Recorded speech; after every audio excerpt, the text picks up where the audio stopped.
That's not even the purpose of a doorbell camera, but a lot of creepy things seemingly happen in front of people's homes.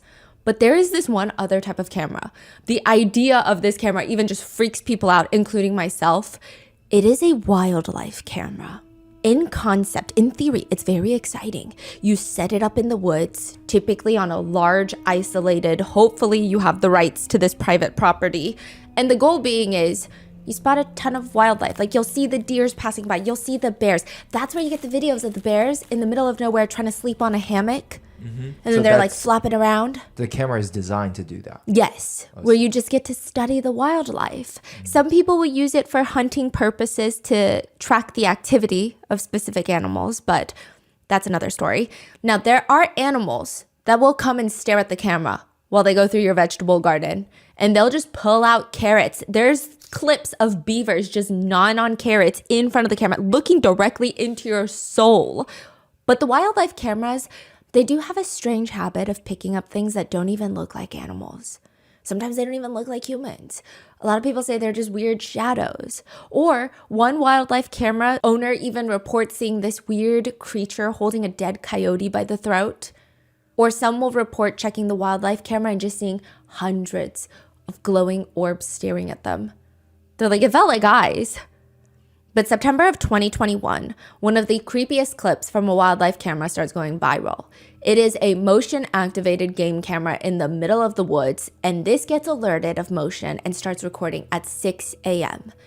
There's a shadow of movement coming from the left corner, and that movement comes slowly towards the center. It's a man. Why are we freaking out about a man? He's wearing a white shirt, black pants, he's carrying a backpack. He looks like a hiker. Why is this that creepy when there's giant wolves allegedly hiding out in the woods? Because everyone starts reporting that the man in the video could be Brian Laundrie. At least initially, they all say, wait, this could be the Brian Laundrie that we're looking for. The man who has gone missing after his fiancée, Gabby Petito, is found killed at Grand Teton National Park. He had gone on a road trip with her, came back with the van and not Gabby. And since then, he did not talk to authorities. And then 2 weeks later, he randomly vanishes. Could this be him? Where is Brian Laundrie? And did he fake this whole disappearance? Did he even fake his death to get away with murder? We would like to thank today's sponsors who have made it possible for Rotten Mango to support the official Gabby Petito Foundation. I'm going to leave all the resources linked below. This nonprofit is dedicated to supporting missing persons, assisting survivors, and working towards a future that is free from DV. This episode's partnerships have also made it possible to support Rotten Mango's growing team. We'd also like to thank you guys for your continued support. As always, full show notes are available at rottenmangopodcast.com. Now, today's case does involve heavy themes of DV. Additionally, this is a two-part series, so please go watch part 1. In part 1, we went over the newly released text messages between Gabby and Brian, Gabby and her ex-boyfriend that was interviewed for the Netflix documentary. And this part, we're going to go through the conspiracy theories of why the Netflix drama resurged this idea that Brian Laundrie is still alive. Legally, I do need to disclaim that no living person has been criminally charged and that any and all theories, conspiracies, comments, opinions, and the likes are publicly available netizen opinions, not my own. I do have very strong opinions about certain people involved in this case, and they're negative ones, but as always, do your own research before forming your own. With that being said, let's get started. The first words on the page read, if you're going to read this, don't bother. Save yourself. What happens here is going to piss you off. After that, it just gets worse and worse. I mean, what you're getting here is a stupid story about a stupid little boy. And it opens with 2 people at a restaurant. It's like a fancy steakhouse. It's Victor and his friend, and Victor crams this giant piece of steak into his mouth, and his friend is just shaking his head. Please don't do this here. There are people dressed in their best clothes, eating balls of caviar on top of their already expensive cuts of beef, but Victor knows exactly how to play this. He's gonna let the drool fall under his chin. He sees his friend cringe in embarrassment, shame, pity, anger. He doesn't care. He takes a sip of the wine, and it's game time. He waits until the steak is so clogged in his throat that he can't even breathe. And that's when it all snaps. He falls out from his chair. His eyes are rolling back, all on cue. The only one not alarmed or impressed by Victor is his friend. But Victor thinks this works every single time. It has yet to fail him. This is what pays for his mom's hospital bills. He says, quote, "I'm here to create heroes, put people to the test. Somebody saves your life, they're going to love you forever. It's like you're their child now. They call you on the phone to find out if you're feeling okay, to see if maybe you need some cheering up or some cash. You gain power by pretending to be weak. By contrast, you make people feel strong. You save people by letting them save you. All you have to do is be fragile and grateful and stay the underdog." People really need somebody they feel superior to. You're the proof that they're a hero. Evidence of their success. People will jump through hoops if you just make them feel like a god. That is so fascinating. And within minutes, an arm with a solid gold watch wraps around his belly and starts jamming his fist under his ribcage, telling him, "You're okay, you're okay." And once that steak flies out of Victor's mouth, he says, they're gonna hold your head to their chest. They're gonna rock you, saying, "Everybody get back, make some room now, the show is over." And already, you're their child. You belong to them. They'll put a glass of water to your lips and say, "Just relax, it's over." For years to come, this person's going to call you. They're going to write you. You're going to get cards and maybe a check here and there for your birthday. This person will be so proud of you because you make them so proud of themselves. Don't hold anything back. This is going to be the best story of somebody's life. This is the story of Choke by Chuck Palahniuk, a man who pretends to choke at restaurants to make a living so that he can pay for his mother's Alzheimer's care bills, which he has a very complicated relationship with his mom. And it is also one of Brian Laundrie's favorite books. And the internet started trying to find connections between Brian Laundrie and the book because, I guess mainly due in part the fact that Brian Laundrie had strangled Gabby Petito. So a lot of people, without reading the book, they were trying to overanalyze the name of the book. Chuck Palahniuk writes a lot of kind of twisted stories. And one interesting quote from the book reads, "I just want one person I can rescue. And I want one person who needs me, who can't live without me.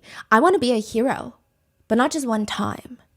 What I want to be is needed. What I need to be is indispensable to somebody. Who I need is somebody that will eat up all my free time, my ego, my attention, someone addicted to me, a mutual addiction." And maybe that's what Brian Laundrie wanted from Gabby.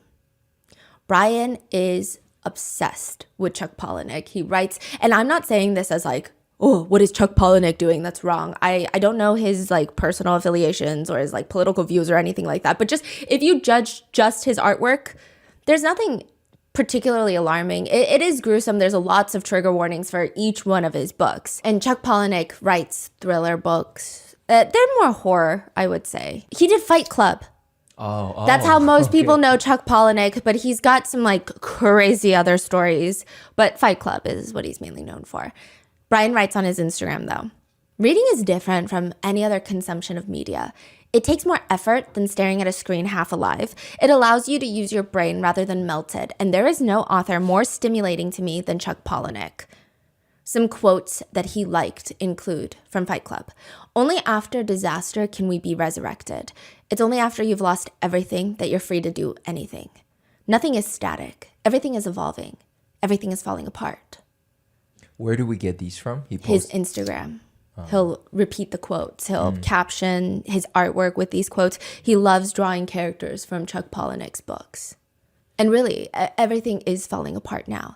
Gabby's body was found strangled in the Grand Teton Mountains in Wyoming, and the one person that knows what happened to her is missing. September 11th, just a recap of the timeline. Nobody has heard directly from Gabby from what feels like around August 25th to potentially August 27th. August 27th is the last time that she's seen alive. Investigators believe that she was killed the night of August 27th. September 11th, Gabby is reported missing by her parents. 6 days later, September 17th, Brian is reported missing by his parents. 2 days after he's gone missing, Gabby's body is found. So how the hell does Brian go missing? Ever since the news picked up the story of Gabby Petito, the entire Laundrie family home where Brian is hiding out is swarmed by press, reporters, cameras, protesters. The authorities even had hidden cameras set up near the house from the neighbors' property lines, going into the backyard of the Laundries, the front yard, all being live streamed straight to the police station. So what the hell do you mean he's gone? So now it's time to hunt. It almost becomes like a sport in Florida, hunting Brian Laundrie. bounty hunters start joining in the search with the sentiment that if anyone's going to find Brian, it's going to be a bounty hunter. One bounty hunter describes the industry and profession as simply, it's like professional stalking. I mean, we're professional stalkers, really. One bounty hunter says, the only thing that you need to be good at bounty hunting was two things: patience and a big jug. You have to be able to sit and watch a house for days, pee in that jug. You can't leave. If you leave, they might pull up or they might leave. You can't move. Sure, you can have a little snack, but you got to be ready to sit in that car for 10 hours and pee in a jug. So these bounty hunters are just staring at the house? They're not out there hunting? They're out there hunting now. Is there a bounty for that? Yes, tens of thousands of dollars. Now, Dog the Bounty Hunter, Dwayne Chapman, if you will, his real name, he goes viral for joining on the search for Brian Laundrie. Now, Dog the Bounty Hunter, he's nothing if not a man of controversies of his own. He faced his own criminal charges of first-degree murder in the 70s. Whoa. He wasn't the one that shot the victim, Jerry, in a weed deal gone wrong, but he was in the car while his friend shot Jerry, which Dog was placed in jail for 18 months for, and now he chases fugitives of the law with a taser because he's not even legally allowed to own a gun. So for those who like him, he is now a celebrity bounty hunter. For those who hate him, he's a con man TV personality with no redeeming qualities. He's had a huge, long-running reality show where he just chases criminals to make bounties. He would hunt them down. But his whole reality show gets canceled because of allegations that he is both racist and homophobic. One example, he repeatedly referred to his son's girlfriend by the racial slur, to which he later states in an interview, "I thought I had a pass from black people to use it," kind of like Eminem. And everyone was like, what is that? He also denies his daughter's allegations of being homophobic. And then he turns around to do interviews where he is blatantly transphobic, even threatening to fight specific trans influencers, which is completely unprompted, like nobody asked you. He just comes out swinging in demorality, like just disgusting morals and his transphobia. Nevertheless, his own daughter has come out to accuse her father of cheating on his late wife, Beth, while she's going through cancer treatments, threatening her and his own daughter with violence. He's also said with his own mouth, proudly, that he will deport any illegal immigrants. He says, it's also the way he says it, "I will deport, export, and yeehaw, they're going back home." That's crazy. He also owes $2 million in taxes, which he did ultimately pay to avoid being a fugitive from the law himself. But regardless of this man's lack of morality and bizarre fashion choices, him joining, the fact that he joins the search, starts doing interviews with the media, it does blow up the entire case even more, to some degree. He even goes to the Laundrie home knocking on the door. He says, "I carry a reputation with me. See me every night on Pluto TV. I thought, wow, the dad's gonna, see me and crack, and I know the kid knows me, probably one of my fans. We get a scent of a trail. We get a scent, he's done." They don't talk to him. They don't talk to him. Netizens had 3 different reactions to this. Either Dog the Bounty Hunter is gonna get him. He gets everyone. Or 2, look at this bozo. He doesn't even know what he's talking about. Wait, are we... Seriously, with some people joking, if Dog finds this guy before the FBI, I don't think any of us should ever pay federal taxes anymore. Because that's how bad he is. And 3, the more popular reaction. Forget Dog the Bounty Hunter. Forget everybody. The only people who know where Brian is are his parents. But above all those extenuating circumstances, Dog is out there recording himself in the Florida swamps searching for Brian Laundrie. By the way, this is supposed to be his honeymoon. He comes back from his honeymoon early. And then he promptly sprains his ankle while searching for Brian Laundrie, so he's got to sit one out. It's like a mess. It's a dirty mess. Okay, he sits one out while the rest of the team continues without him, but that does not stop Brian's attorney from releasing a statement to the Post that says, "Dusty relics like that dog need a tragic situation like this so they can clear the cobwebs off their names and give the publicity-hungry egos some food." The dog snaps back. It's ironic that Mr. Bertolino, the Laundrie's family attorney, would criticize the people trying to find Brian Laundrie, unless perhaps he doesn't want him to be found. The problem with the search for Brian Laundrie is he goes missing at Carlton's Reserve in Florida. That is about 25,000 acres of wood and just pure swamps at this point. It's about 1.5 times the size of Manhattan. Wow. There's 2 words to describe the last place that Brian was found or was seen. And it's allegedly vast and unforgiving. That's it. Those are the 2 words, especially during flooding season. September 2021, when Brian Laundrie is reported to have gone missing in that reserve, 75% of the reserve is underwater. I'm not talking liquid to your ankles. I'm talking to your chest. Most areas are waist deep at the very least. The water is obviously not clean. There's mud, debris, but also alligators, venomous snakes just slithering around. There's also wild hogs in the reserve, giant fire ants. You get bit by one of these fire ants, you're gonna have a second head somewhere on your body. It's gonna be that big. Mosquitoes constantly trying to bite you, crawl up your nose into your eyes. And if it's not that, there's thick bushes and vines that keep tangling your legs while you wade through the water. And it's humid. You would think water sounds cool, refreshing. It's so humid. It's so smelly. The heat, you're in the water, but you feel disgustingly sweaty and the mosquitoes are sticking to you. Your sweat is making all the debris stick to you. It is not a place you want to wait around looking for a missing person. So this is what the parents said Brian is missing at, yes. Right? Why would he be there, first of all? They said that he went to clear his head for a hike and then never came back. Now, making the search even trickier, the grounds have served previously as indigenous resting sites. And the tricky part of that is to the cadaver dogs, the scent of death is the scent of death. They're going to start alerting to graves from the past. It would be very difficult to bring in like a cadaver dog to a cemetery. It's just not going to work as well, which is why some people started bringing in adrenaline dogs. They are dogs that are not trained off the scent of death, or even tracking dogs that are trained off of like, here, smell Stephanie's sweater, go find Stephanie in the woods. They are trained off of the very specific scent that humans have. We give off a scent apparently. If our bodies are under stress or adrenaline, the way we breathe, anytime we sweat, it has a very specific scent. I did not know that. There are some dogs that are trained to just chase that scent. It's very difficult though, because you will have investigators who are probably feeling those things as well. Probably not as strongly. I don't know how the discrepancy is there, but some people were bringing in adrenaline-seeking dogs that are looking for those stress-related biomarkers that they're trained to detect. So it's great in theory, but pretty much all the dogs deployed in this search are just getting attacked by alligators. I don't think any of them were getting injured, but they're getting attacked. They're having too many close calls with the alligators. In these conditions, experts say anything that's dead in these conditions, you're going to be able to see it. Usually, you're going to see a swarm of flies in the area. But because everything is wet, it's hard. People are bringing in adrenaline dogs, cadaver dogs. The FBI's come in and thermal imagery is being used. Helicopters are flying up top. Giant boats are being used. ATVs. There's swamp boats. These are like 15-foot tall giant wheels with a little platform on top. They're just called swamp buggies. They're just to get you through the swamps.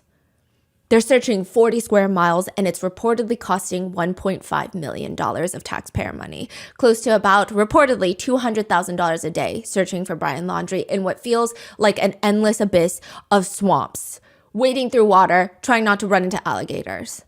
All because what? Brian's parents tell the FBI? Yeah, I think that's where he is. How can we even be sure? With one netizen commenting, so his parents call police after he's missing for 2 days, won't talk to the police about someone else's child that's missing for 2 weeks, and we're just going to go with it? Another points out, I am incensed that we spent $1.5 million on a tip from the Laundrie parents. I would never have even listened to their tips. Especially because the Laundries are freaking shady. Nothing about what the parents say about Brian going missing make any sense at all. They say he walks out of the house September 13th, 2021. He leaves his phone. He drives his silver Mustang to go on a hike. He doesn't come home. 2 days later, Brian's parents go to the Carlton Reserve and they see his silver Mustang parked. They see like a little note on top that's like, hey, we're going to tow your car. So what do? They drive the car home. That's crazy. If my son went missing without a phone, I don't have kids, but I'm assuming if anyone I loved went missing without a phone, I would at least leave the car, because I'm like, at least if you can get to the car, that's one way to contact someone or do something. Like, to take the car away is also strange. So they take the car away, bring it home, And then eventually, they casually just tell the FBI, my beloved baby boy, my baby son, is missing. With some wondering, okay, are we looking for a dead guy in the swamps, or is he alive and running in the swamps? Everybody has been debating about that. Can he even survive in these conditions if he really is in the reserve?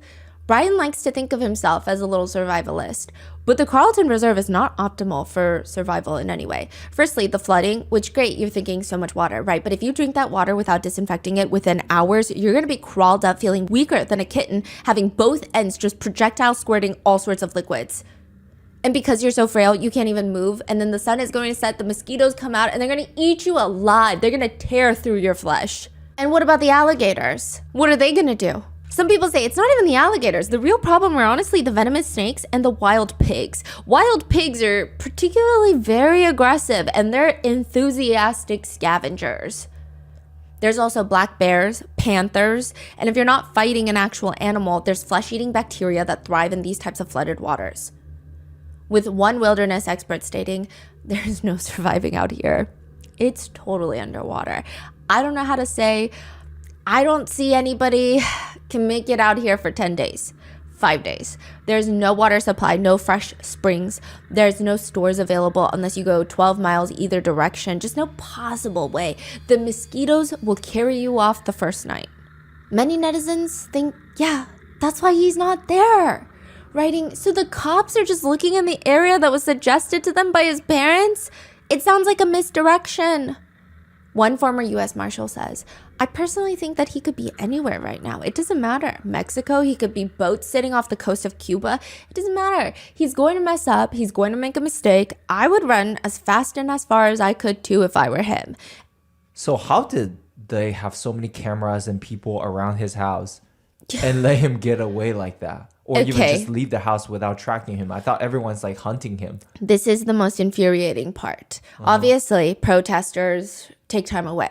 Yeah. You know, there's no protester that's sitting out there 24 hours a day. Yeah. A lot of the news reporters, they're not there 24 hours a day. Yeah. It seems like there's high points of traffic for them. And then the police are supposed to be technically watching Brian Laundrie. Or at least that's what all the netizens assumed. That's what people assumed, right? However, the police later come up with this really sordid excuse where they say, we thought we saw Brian go back into that house. Turns out it was his mom wearing a baseball hat. Now, mind you, Brian is like a tall, skinny dude. Roberta Laundrie is a little bit rounder. I mean, she definitely has more of a frame that is reminiscent of a mother, a middle-aged mother. And also, Brian Laundrie is bald and has a beard. So, I don't know if it makes it better or worse, their excuse. They're like, we thought we saw him go back into the house after the hike, but it actually turned out to be his mom. So I'm sorry, you guys. Yeah, that's what they say. There's all this discourse of where is he? Maybe he's in the Appalachian Trail. Maybe he's somewhere else. Maybe he's in Mexico. But one interesting thing to note is Gabby's dad points out, we couldn't find Gabby. What did we do to find Gabby? I mean, we did everything to find Gabby. We talked to everyone. We got on as many cameras as we could. What are they doing to find Brian? They called the cops. They haven't done anything since. I haven't seen them on any TV shows. Why do you think that is? They don't want to find him. Yeah. That's the two speculations. Either they already know where he is, or two, they don't want him to be found. Maybe it's both. There are certain pieces of evidence in this case that have been released that help us see the dynamic between Gabby and Brian a bit better. I will say that Gabby and Brian were both avid journalers. And it's very interesting, and I don't know if this is me just looking too into it. I think sometimes when you read people's journals, especially in cases like this, you have certain people where it does feel like they're writing for a third party. And then you have people who look like the writing feels very natural and just kind of sporadic, and it seems like they're writing for themselves to clear their minds. It feels like Gabby is that. Brian's journal, a lot of it feels like he's writing for a reader. Like he wants someone to read it, or maybe he has this weird suspicion that someone will come across it and read it. It's just not the same. But Gabby, she was a bit more positive with her art and writing. She would draw things and write phrases like, be open-minded, stay in drugs, eat your school, don't do vegetables. So it's like she's trying to make a play on these words, right? In her notebook, it seems like she genuinely tried to use it as a way to express herself. In one drawing, there's a girl sitting there with her eyes crossed out and the words censored over her mouth. She writes, "I'm sorry I let you down." In another journal entry, she writes, "I feel bad I'm always on my phone. I should give Brian more attention. He loves me so much. I don't deserve it, and I'm lucky that he sticks with me." In another one, though, she writes, "I feel like I'm walking on eggshells." Meanwhile, Brian's Pinterest account is liking pictures of a dog with the words, "The opposite of lost. Don't try to find me. I have finally escaped my master's wicked clutches. To the others I say, join me. Bite the hand that feeds you."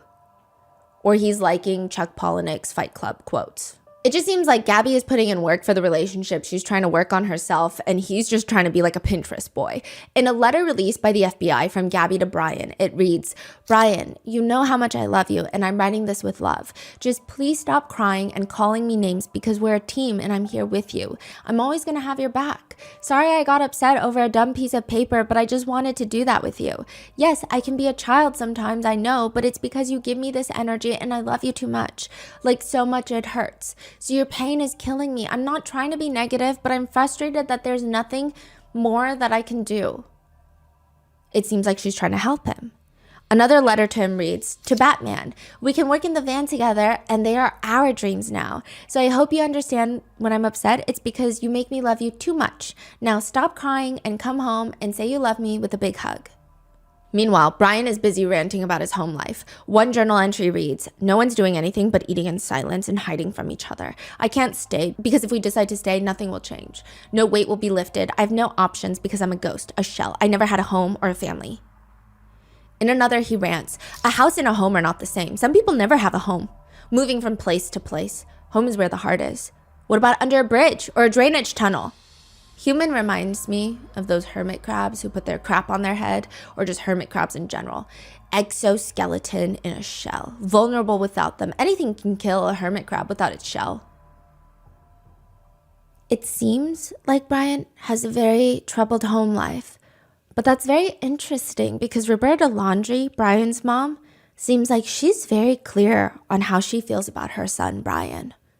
After Gabby goes missing, a letter is found by FBI agents in Brian Laundrie's home. So a lot of people actually thought it was found with Brian Laundrie later when his remains are found. But it's actually found inside of his home. When did they search the home? This was after he goes missing. Now, at the front of the letter, it just reads, "Burn after reading." It is from Roberta Laundrie, Brian's mom, to Brian. And it was not burned. No. It reads, "I just want you to remember, I will always love you. I know you'll always love me. You are my boy. Nothing can make me stop loving you. Nothing will or could ever divide us no matter what we do or where we go or what we say. We will always love each other. If you're in jail, I will bake you a cake with a file in it. If you need to dispose of a body, I will show up with a shovel and garbage bags. If you fly to the moon, I'll be watching the skies for your re-entry. If you say you hate my guts, I'll get new guts. Remember that love is a verb, not a noun. It's not a thing. It's not words. It is actions. Watch people's actions to know if they love you, not their words. Therefore, I am certain that neither death, nor life, nor angels, nor the ruling spirits, nor the present, nor things to come, nor powers from above, nor powers from below, nothing in the entire created world can separate our love. Neither hostile powers, nor messengers of heaven, nor monarchs of earth, nothing has the power to separate us. Romans 8:38 extended version. Nothing can separate us, not hatred, not hunger, not homelessness, not threats, not even sin, not the unthinkable or unthinkable can get between us. Not time, not miles and miles and miles and miles. And that is the end of the letter. Handwritten? Handwritten. That's crazy because Brian likes these like weird quotes. Yes. And the mother also sends a bunch of quotes. Yeah, but most of them are not quotes. I know. I'm saying like phrases. Yeah, yes. it's like very, just very dark and weird. Yeah. It's just not something that you normally say to somebody. Yeah. I think that, I mean, I don't know because I don't have kids. I know my sister would die for her kids. But if my sister is writing these types of letters for her kids, I'd say you need to like check yourself out, because this is just not something you write to your kid. This is not how you express undevoted, unconditional parental love. Yeah. And it's just weird. Wait, are we saying this letter was written before everything? Or this was written after? Roberta Laundrie, it's not dated. Roberta Laundrie claims from the heaven and the stars down to fucking hell and back that she wrote this months before. Oh. She wrote this months and months and months before. Please. Everybody is pretty consistently in the personal beliefs, opinions, that it was written after Brian came home. Yes, because she say burn after reading it. And she's writing about dead bodies. She's writing about jail. She's writing about nothing can separate. Like, what kind of hardship do normal people go through that's like, nothing will separate us? It's not like life is so hard, but I will always be with you. It's like, you and me can never be separated no matter what happens. Yeah. It's a very apocalyptic message, honestly. Yeah. And he probably didn't burn it because he wanted to keep that. Yeah. He wants to read it again or whatever. Yeah. Now, this letter becomes a very big point of contention. Does that mean Roberta Laundrie knew what happened in Gabby in Wyoming? Did she not say anything even though she knew? And if she knew that, does that mean she knows where Brian is right now? One netizen just writes, it's really giving "I love you more than any other woman could" vibes. There is just no way that a woman who writes that kind of letter will ever be telling anyone where her son is. In the meantime, the FBI starts getting about 200 to 300 tips per day, sightings all over the country. Gabby's stepmom, Tara, says Gabby is missing, and the one person that knows what happened that was with her is now gone. October 20th, 37 days after Brian goes missing, the Carlton Reserve had been closed to the public due to all the flooding. October 20th, the park opens back up to the public. They're like, it's safe to come back in here. The alligators are not everywhere, not 75% of the park. The FBI is informed that the Laundrie parents are going to go to the park as soon as it opens up to the public, and they're going to try to find Brian. Law enforcement, obviously, they go with them, and the energy is very tense. The Laundrie say they know where their son likes to hike. They know where he likes to camp. They start their search at 7 a.m, which, side note, one FBI agent mentions how it was just so unbearably tense.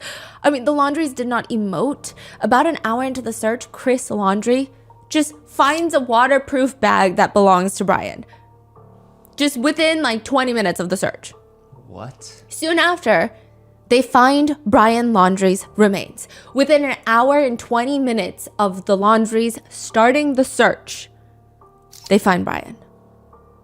And this is a huge area. Yeah, but also, Brian's remains were found about a mile from where he parked his silver Mustang.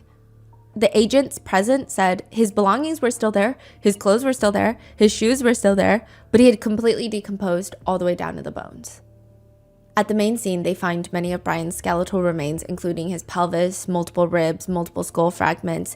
Nearby, they find a pair of green shorts with a green belt, 2 slip-on shoes, a backpack, a white metal ring, and an unknown type of handgun. The secondary scene combines skeletal animal remains, which are placed so distinctly nearby that it seems like perhaps he had eaten those animals. Maybe he was trying to source for food, or he just killed the animals, we don't know. Or maybe it's by coincidence. What animals? It seems like smaller animals. Oh, okay. Now, a handwritten note and a hat with the logo Moab Coffee Roasters. Moab, Utah is where they were pulled over for the DV call. A dry bag that contains a journal and a wooden box containing a small notebook as well as photographs were also found. Next to his body is the revolver, and the autopsy report would later show that he died by gunshot wound. Multiple of his skull fragments were found 2 feet from a pair of green pants. Like, they're just kind of scattered within this distinctive area. In his backpack, he even has a tent and flares. A tent that he never pitched. So some people thought this whole thing was so strange. Like, he went in there for a walk, but he brought a tent. Needless to say, netizens are skeptical about this whole thing. Even the fact that the Laundrie parents walked in and within an hour they find Brian, even though law enforcement have been scouring the entire reserve for months. And this is about a mile from where he parked his car, so likely they were really scouring this general central area. Yeah. A reporter asked the Laundrie family attorney, how did the Laundries know where to look? Because from September 17th to October 18th, a full month, the FBI is spending millions of dollars in manpower to search with cadaver dogs, heat detection tech, radars, everything. After all of that, the park finally opens up, and within an hour or two, the Laundries find their son in an area that had been previously 3 feet underwater. The attorney states, well, Brian liked to hike that reserve many times. Chris has hiked with him several occasions as well. I mean, they kind of knew his favorite spots. We had told law enforcement from the beginning where Brian would most likely be in the areas of the park, but I guess they didn't look well. But the one thing of interest that was found near Brian Laundrie is a letter. Some people call it his confession, but it's more of like a bullshit story. It's also very interestingly a hero's tale. Wait, a handwritten letter? Yes. Was intact? It was like in a dry bag, and it looks like one of those waterproof journals. That is so bizarre. Written on the journal, it reads, and this is condensed in part, but Gabby, I wish I was right at your side. I wish I could be talking to you right now. I'd be going through every memory we've made, getting even more excited for the future. I can't live without you. I've lost every day we could have spent together, every holiday. I loved you more than anything. I can't bear to look at all your photos, to recall great times, because it is why I cannot go on. When I close my eyes, I will think of laying on the roof of the van, falling asleep to the sight of a meteor shower at the Crystal Geyser. I will always love you. I am sorry to everyone that this will affect. Gabby was the love of my life, but I know adored by many. I'm so very sorry to her family because I love them. My best of friends, I am sorry to my family. This is a shock to them as well as a terrible grief. They loved as much, if not more than me. A new daughter to my mother, an aunt to my nephews. Please do not make this harder for them. This occurred as an unexpected tragedy. Rushing back to our car, trying to cross the streams of Spread Creek in Grand Teton National Park. Before it got too dark to see, too cold. I hear a splash and a scream. I could barely see. I couldn't find her for a moment. I shouted her name. I found her breathing heavily, gasping my name. She was freezing cold. We had just come from this blazing hot national park in Utah. The temperature had dropped to freezing and she was soaking wet. I carried her as far as I could down the stream towards the car, stumbling, exhausted in shock, when my knees buckled and I knew I couldn't safely carry her. I started a fire and spooned her as close to the heat as possible. She was so thin, had already been freezing too long. I couldn't at the time realize that I should have started a fire first, but I just wanted her out of the cold back to the car. From where I started the fire, I had no idea how far the car might be. When I pulled Gabby out of the water, she couldn't tell me what hurt. She had a small bump on her forehead that eventually got larger. Her feet hurt, her wrist hurt, but she was freezing, shaking violently. While carrying her, she continually made sounds of pain. Laying next to her, she said little lapsing, between violent shakes, grasping in pain, begging for an end to her pain. She would fall asleep, and I would shake her awake, fearing she shouldn't close her eyes if she had a concussion. She would wake in pain, start the whole painful cycle again, while furious that I was the one waking her. She wouldn't let me try to cross the creek, thought, like me, that this fire would go out in her sleep and she would freeze. I don't know the extent of Gabby's injuries, only that she was in extreme pain. I ended her life. I thought it was merciful. That is what she wanted, but I see now all the mistakes I made. I panicked, I was in shock, but from the moment I decided, took away her pain, I knew I couldn't go on without her. I rushed home to spend any time I had left with my family. I wanted to drive north and let either Jim, the stepdad, or Gabby's brother kill me, but I wouldn't want them to spend time in jail over my mistake, even though I'm sure that they would have liked to. He states in the letter that he will be self-exiting, quote, not because of fear of punishment, but rather I cannot stand to live another day without her. Please do not make life harder for my family. They lost a son and a daughter, the most wonderful girl in the world. Gabby, I'm sorry. I have self-exited by this creek in the hopes that the animals tear me apart, that it may make some of her family happy. Please pick up all of my things. Gabby hated people who littered. Wow. I don't think we even have to go in depth on all the ways that this doesn't make sense. I mean, just know that none of Gabby's autopsy results match Brian's version of events. None. Except for the fact that he killed her. One netizen writes, she complains when I try to get back to the van for help. Well, I guess the only logical thing to do is strangle her to death. Like, what kind of even narrative is this?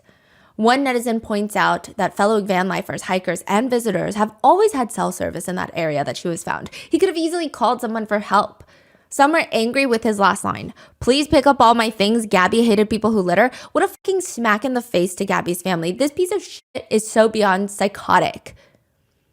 Yeah, he felt so bad. He sent fake texts to her family, drained her bank account, stole her van, drove home, hid at his parents' house until it became impossible to hide, and then he took off, wrote this self-serving bullshit, and then self-exited. Fucking prick. One forensic psychologist states, it speaks to a level of selfishness and a degree of narcissism that it was important for other people and how they looked at him. He had the last word, and it was a self-serving narrative. Joe Petito states, he was a liar. Nothing he said in those stories were true, and he was a coward till the day he died. And his family has to know that he took the coward's way out, and they raised a coward. I would use other words, but this is TV, and it's just not appropriate. Gabby's stepdad, Jim, states, not one of the versions of Brian's accounts was accurate by the findings of Gabby's autopsy. The sole cause of her death was strangulation, and nothing remotely or even close to what he said. This letter has been judged to hell and back for the fact that he also uses the I pronoun way more than he writes about Gabby. It just seems like me. So the whole thing is symbolic of a hero's journey. He saves Gabby from her own carelessness of slipping into the creek. He carries her for as long as he can. He stays with her, and he even kills her out of compassion. This does not happen in real life. A lot of the times, this doesn't even happen in really extreme circumstances, let alone a hike. Like, it just doesn't happen.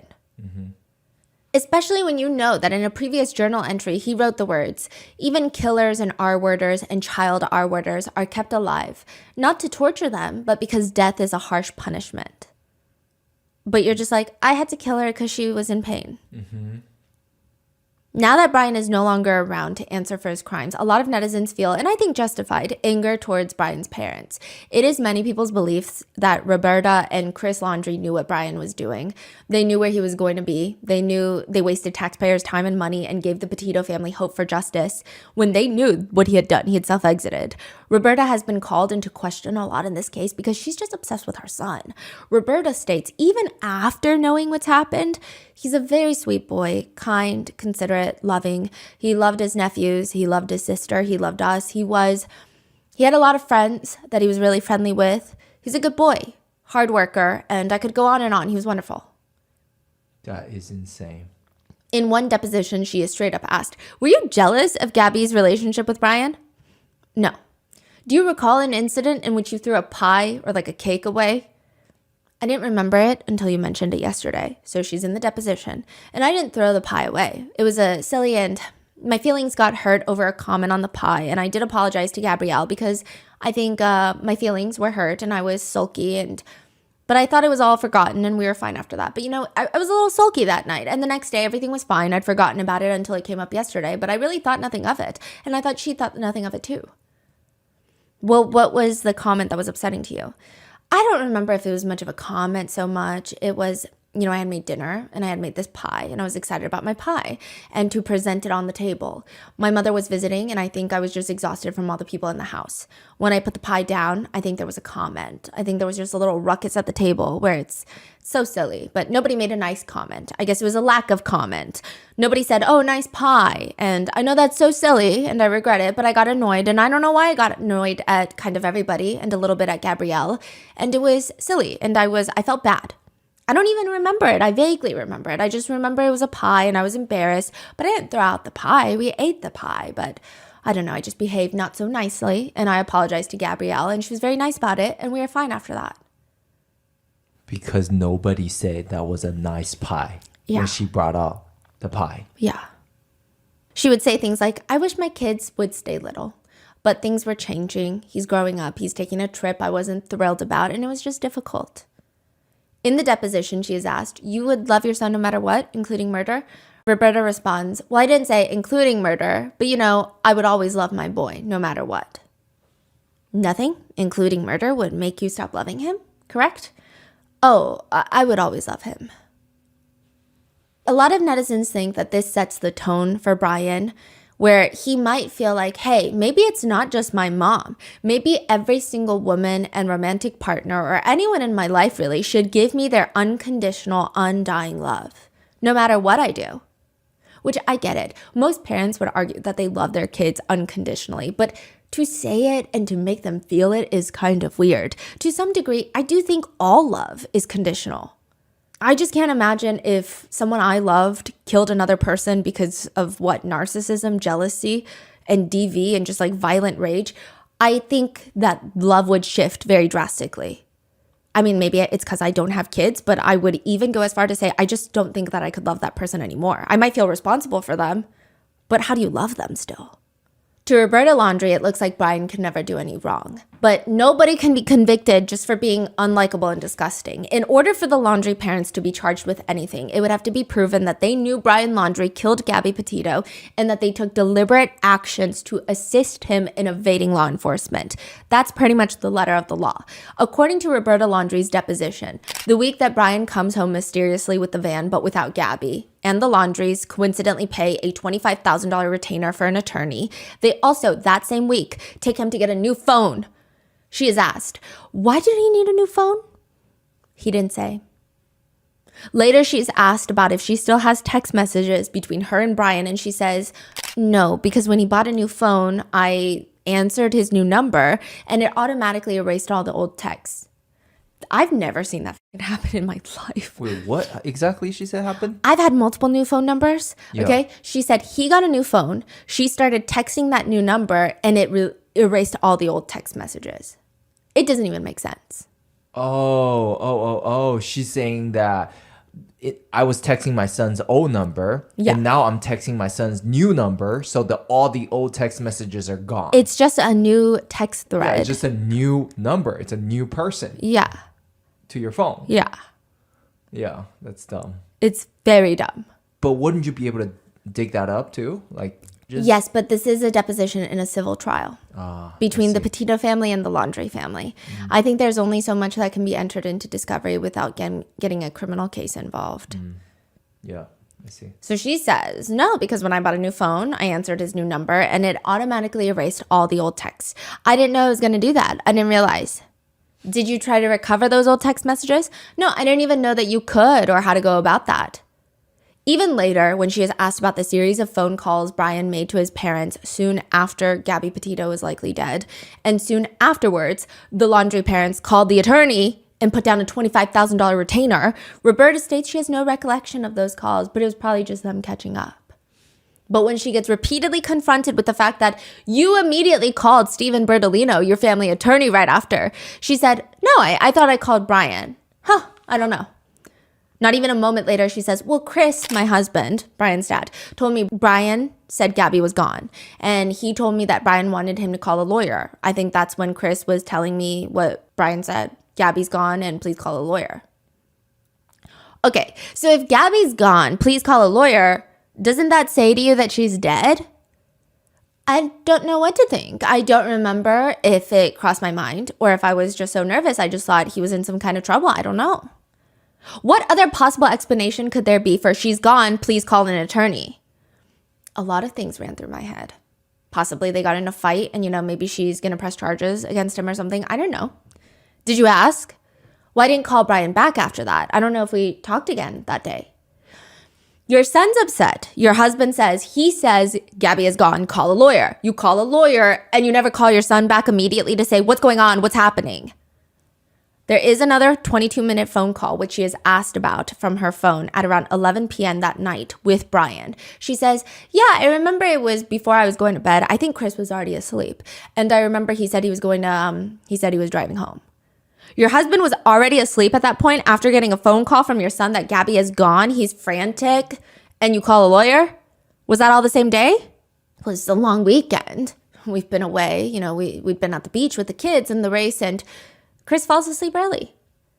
This is a girl you told me you loved, someone who was going to become part of your family, and you asked no questions about her, of your son, when you learned that she was gone. Correct? Correct. Weren't you concerned about her? I was, but I think it was my son. I was concerned for my son. I was concerned for her well-being because I cared for her, but my son's driving home and I'm nervous for him. Oh, you're concerned about her well-being. So what did you do about her well-being? Well, just, Gabrielle, I thought she always could take care of herself. And I was just concerned about my son at the time. And I just figured maybe her parents could come get her, or she would, last time he left her in a hotel.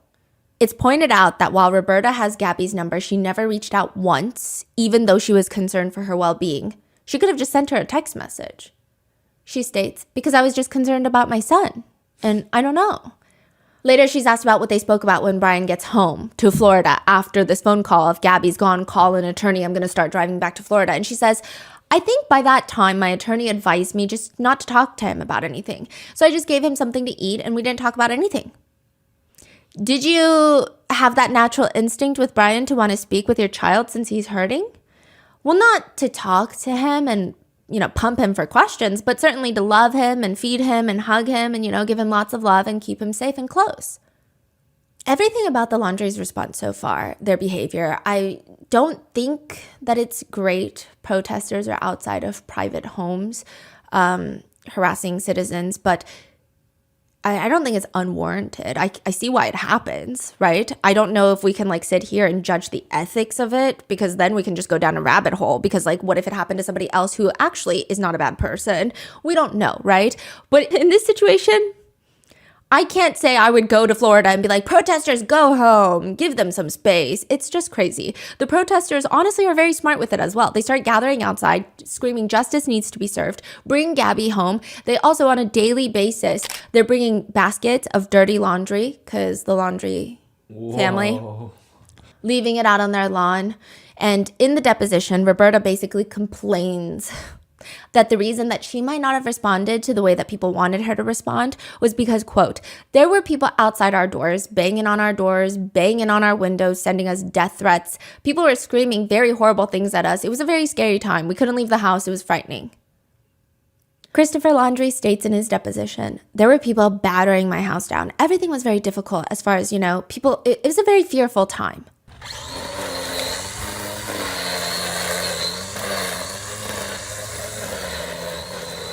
Even their attorney states, for the last 4 to 5 weeks, people have been yelling and screaming outside of their home. So they're not exactly willing to come out and say, oh, by the way, all you people who have been yelling at us, here's some information for you.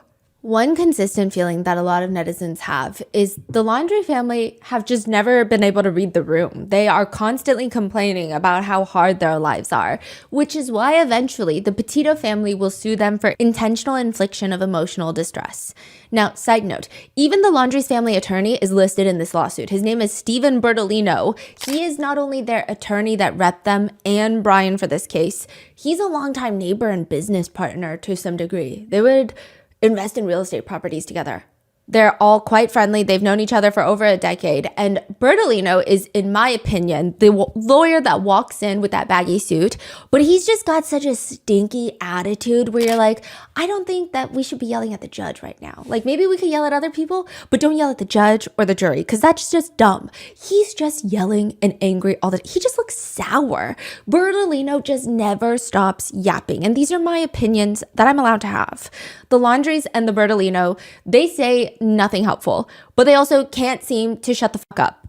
They're questioned about the initial statement they released, stating that they hope Gabby is located and reunited with her family. Now, about this reunited statement, because it's been argued, if they knew that Gabby was deceased by this point, to say that they hope she's reunited with their family is intentionally causing emotional distress by instilling false hope that they know doesn't exist. That's what the Petito family are arguing in their lawsuit.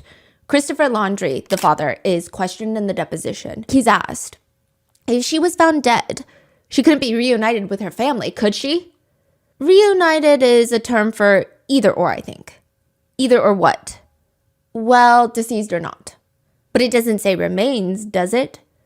I thought it was a good thing to say and a nice thing to say. Well, I'm not big on words, so my meaning is that they would get to either Gabby's alive, my interpretation of the word, or not.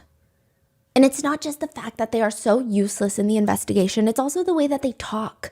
Bertolino, the attorney, the way he even refers to the Petito family is the only thing that the Petito family has done so far as communication is thrown out letters to the public. I mean, but you're asking me, could there have been conversations? There has never been an olive branch reached out to us by their side. Olive branch? Yeah. For what? That is what the reporter also asks. Their daughter was murdered by the Laundrie's son. Why would they be the ones to put out an olive branch? He doesn't really respond. And this isn't even the first time he's said something like this in an interview. He says, had one of the attorneys for the Petito family reached out to me, as they should, instead of doing it by Twitter or by open letter to the public, perhaps we would have resolved some certain issues many, many months ago. But that's not the path that the Petito family has chosen. So we will walk down the path with them that they have chosen to walk down. It's so amazing that people have so much audacity with no spine, no morals. I wouldn't even be able to show my face if that were me, but he's like, exactly. Later, when Brian is missing, Stephen states, Chris and Roberta Laundrie do not know where Brian is. They are concerned about Brian and hope the FBI can locate him. The speculation by the public and some in the press that the parents assisted Brian in leaving the family home or in avoiding arrest or on a warrant, that was issued after Brian had already been missing for several days is just wrong. He states, the Laundries are being tortured in their own home by these protests outside. They're being harassed with lawsuits for a $40 sign that was more than likely on their property and should be considered litter. And all the foregoing is occurring when they have no idea whether their son is alive or not. Which, some further context, a woman did sue Christopher Laundrie. She was protesting outside the Laundrie house. Put up a sign. The sign read, what if this happened to Cassie? Now, this is Brian's older sister. This is their daughter. Chris walks up to the sign, rips it out of the ground, and walks with the sign back into his house. Clearly, the protester knows why she filed the lawsuit. She said, the lawsuit is going to keep this relevant. It's something that's going to drive the Laundries a little nuts. That's it. So I think it's for private property damage, the $40 sign. To which the attorney has responded, the protesting, the witch hunt, this mob-style crucifixion of Chris and Roberta Laundrie is just wrong, and enough is enough. A perpetrator straight up responds, like I could care less about that attorney and what he feels and thinks. Even the Northport police chief made a direct plea with Stephen Bertolino, stating, Mr. Stephen Bertolino, the Northport Police Department need your help in finding Gabby. Please call us to arrange a conversation with Brian Laundrie. 2 people left on a trip and only 1 person has returned. Still, they continue to do what netizens feel is just not enough, with netizens writing, may your own karma find you. You are disgusting. Silence in this case is reprehensible. But others actually defend the attorney, writing, this man is just doing his job. It's the same exact job every single defense attorney out there does. Others respond, a good defense attorney who advises his clients not to give up their Fifth Amendment right as guaranteed by the Constitution is a good attorney. As for Brian going missing, Bertolino tells a reporter, the Laundries knew Brian was grieving the night he left. Brian left the house on September 13th. Gabby's remains are found September 19th. What do you mean the Laundrie parents knew that Brian was grieving when he left the house, when Gabby's body hasn't been found? So does that mean that they knew that Gabby was dead? That's crazy. When confronted with this word usage, he just says, well, Brian had been extremely upset. Chris and Roberta were very concerned about him. That's what I meant. He says, you couldn't write this Greek tragedy. Brian is not a Ted Bundy. He's not a demon. He's not a serial killer. I'm not sure that the narrative that has been pushed that Brian was a mean killer and Gabby was an angel is entirely true. That really has nothing to do with this. It doesn't matter if Gabby was an angel or not. She was killed. You don't have to be this perfect victim that has never said a curse word or has never told a lie or has never done anything that society might deem as oh, maybe I wouldn't have done that. That's crazy. The whole family's entire response to everything is beyond bizarre. After the burn after reading letter, Roberta states that she wrote that letter, again, way before their cross-country trip. She's in a sworn affidavit, she states, I wrote it and gave it to Brian before Brian and Gabby left Florida for New York, which was June 2nd.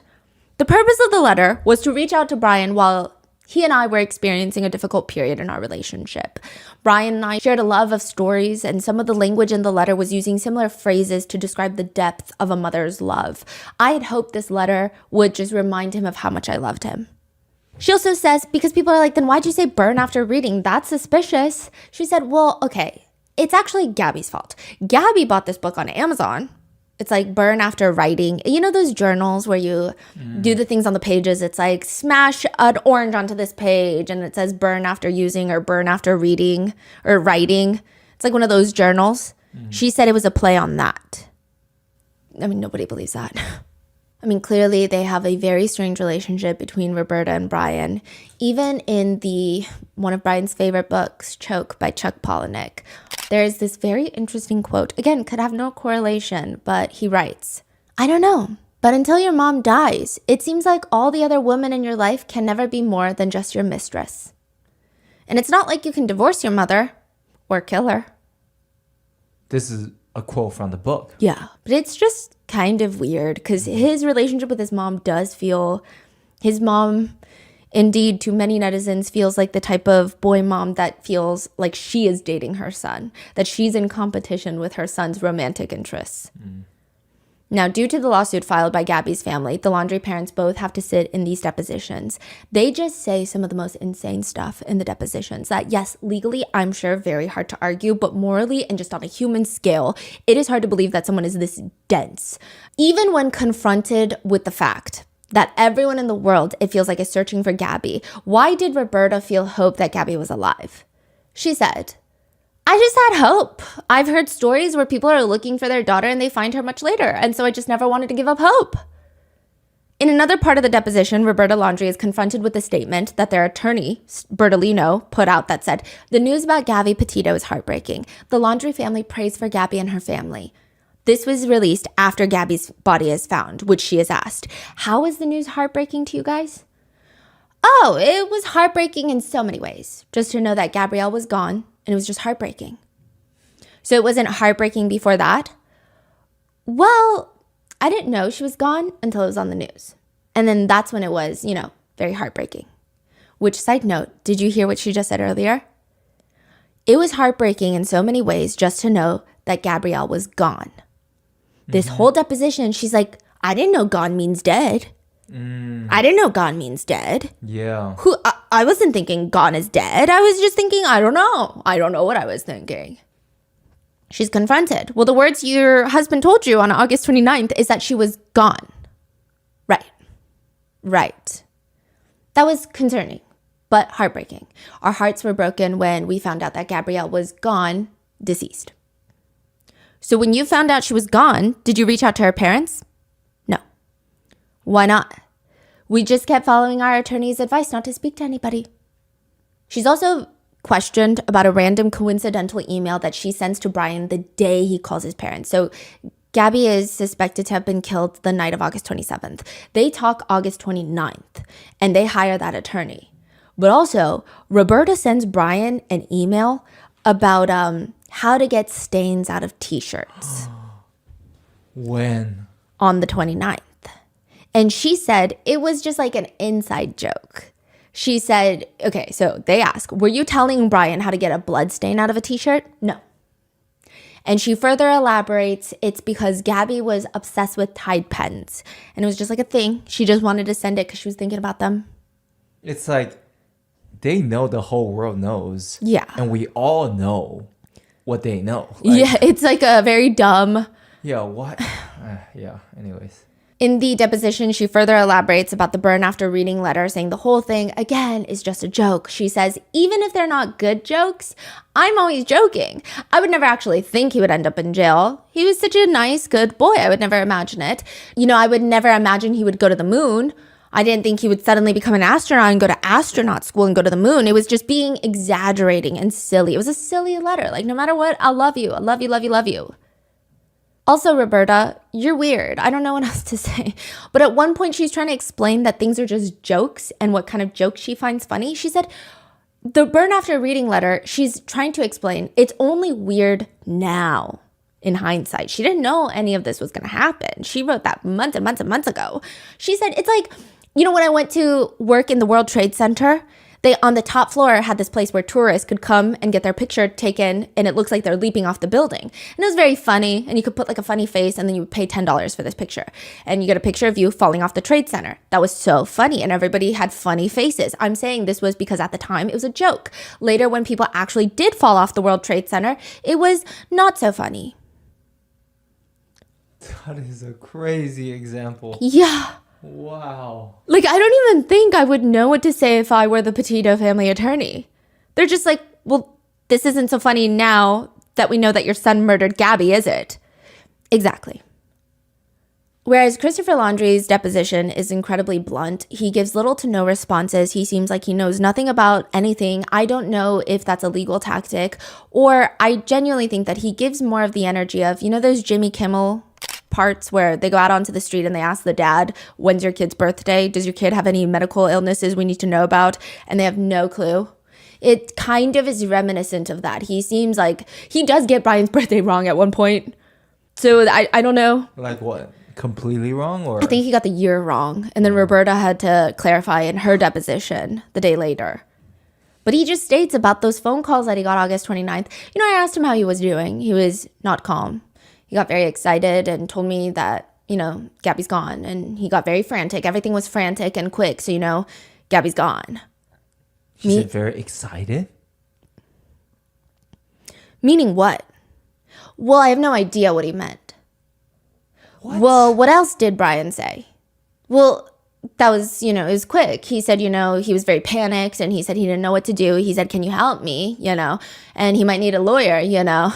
And I would ask him why he wouldn't tell me. He was very frantic. Everything was frantic, and I started to not really comprehend, and he was just like, can you help me? And I said, okay, I'll help you. And then I calmed him down a bit, and I said, I don't know. It was all mumbled, and I still don't remember everything that happened, but, you know, he said he needed to get an attorney, and he hung up.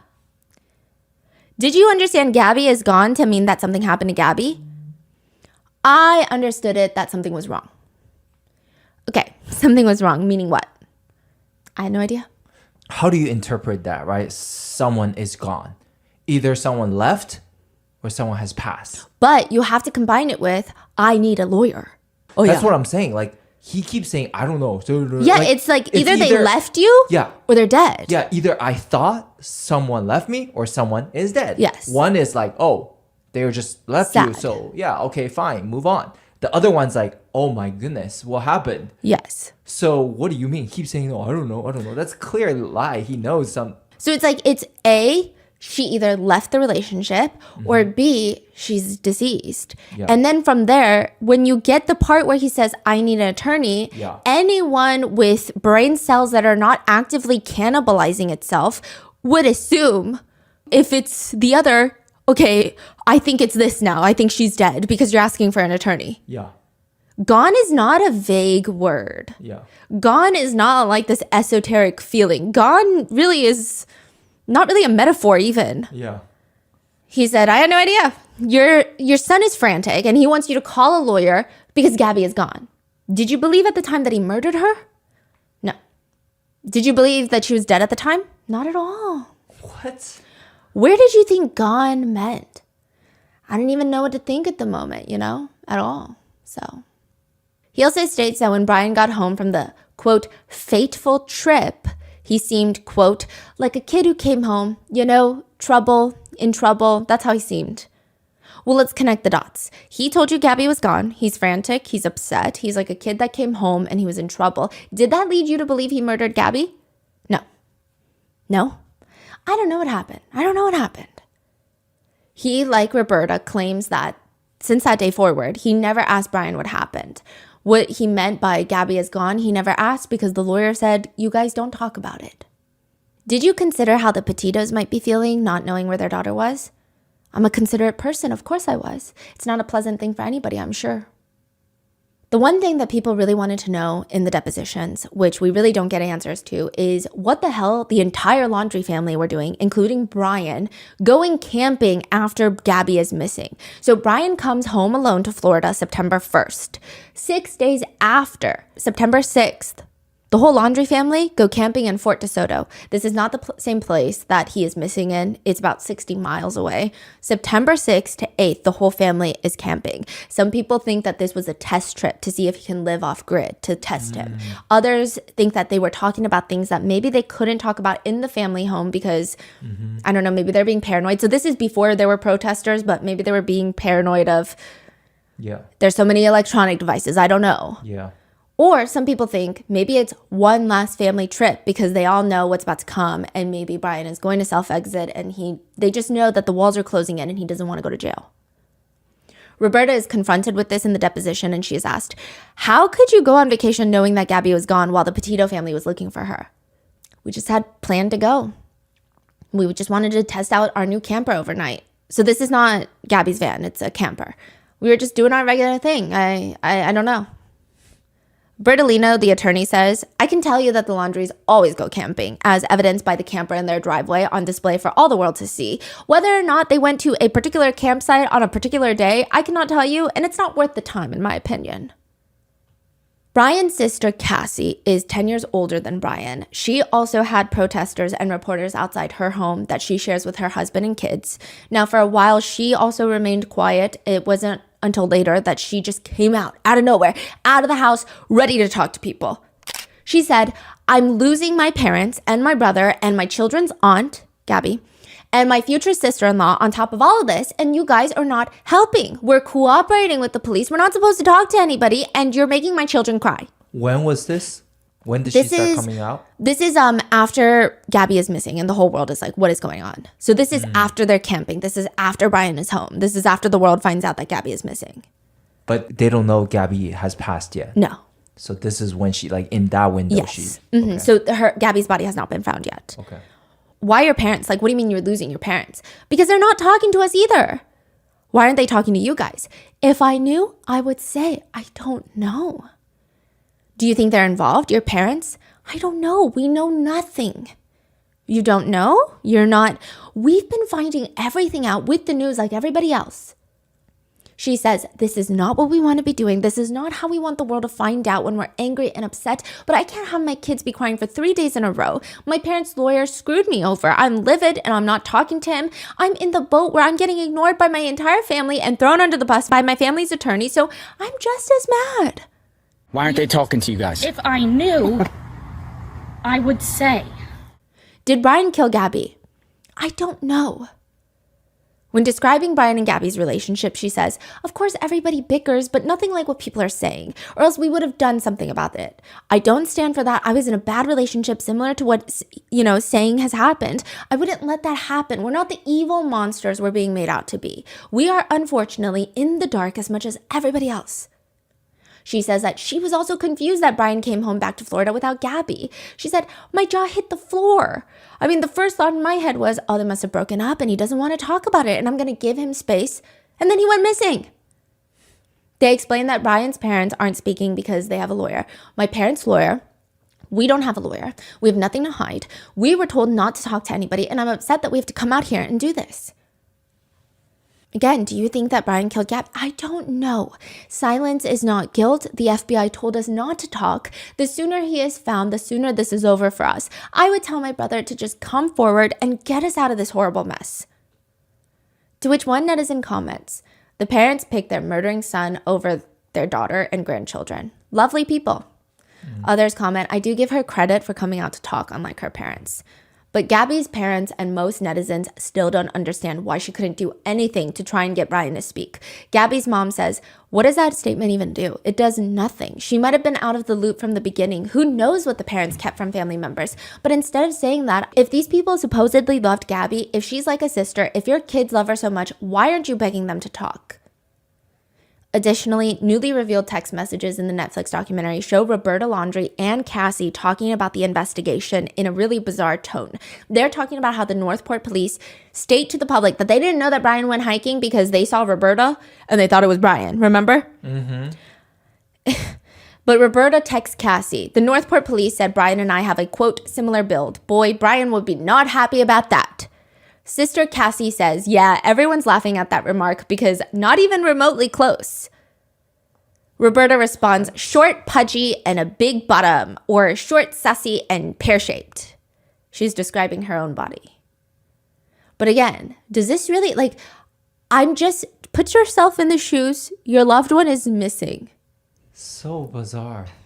Another infuriating detail to this case is, well, it's infuriating how the Laundries, I think a little bit of how Cassie is also carrying herself, but Gabby probably cared more for Brian's family than Brian ever did. Even when they're on road trips, Gabby would take the time to write, draw on postcards for Cassie's kids. One reads, hey, Uncle Brian and I miss you so much. Everywhere we go reminds us of you. Like the red rocks at Bryce Canyon, the sky here is so open. There's more stars than I've ever seen. Scorpio is so big and always bright every night. It's always the first one we spot. Love, Aunt Gabby. She's like stacks of postcards that she sent to Cassie's kids. Regardless, a lot of people don't like Cassie, the sister, and people don't like this whole camping trip that they went on. Cassie says, we just went for a couple of hours. So she's saying the parents and Brian, she's not even saying how long they were staying there, but she's saying for me and my family, me and my kids, we were there for a few hours, met up with them. There was no grand feeling of goodbye. There was no nothing. I mean, I'm frustrated that in hindsight, I didn't pick up on anything. It was just a regular visit. So they joined in that 2-day trip? Or they joined in on the last day. She said that she had to leave after dinner and s'mores because the kids had school. Like a quick trip? Yeah. Again, I don't know if my family is constantly camping and they're going on a camping trip. And let's say I have 3 kids. It's a school day. I don't think I'm driving 80 miles for dinner. 80 miles there, 80 miles back home for dinner. I don't think I'm doing it. I'd just be like, we'll see you in the next one because that's crazy. Yeah. But I don't know. Maybe they just love camping. I'm not saying anything. I'm just saying that's my personal opinion. Maybe I'm lazy. I don't know. One expert states, I think Brian's parents did help him once he came home. He shows up with the van without her. What does he tell his parents? Oh, we broke up. I left her out there. I just decided to drive the van back home and let's go camping. That doesn't make sense. You have to connect the dots. You have to put that puzzle together. Others point out, suddenly he goes from your sacred son that can do no wrong, that is Jesus reincarnated and everybody should love him, to he goes missing and we're not going to do anything to find him.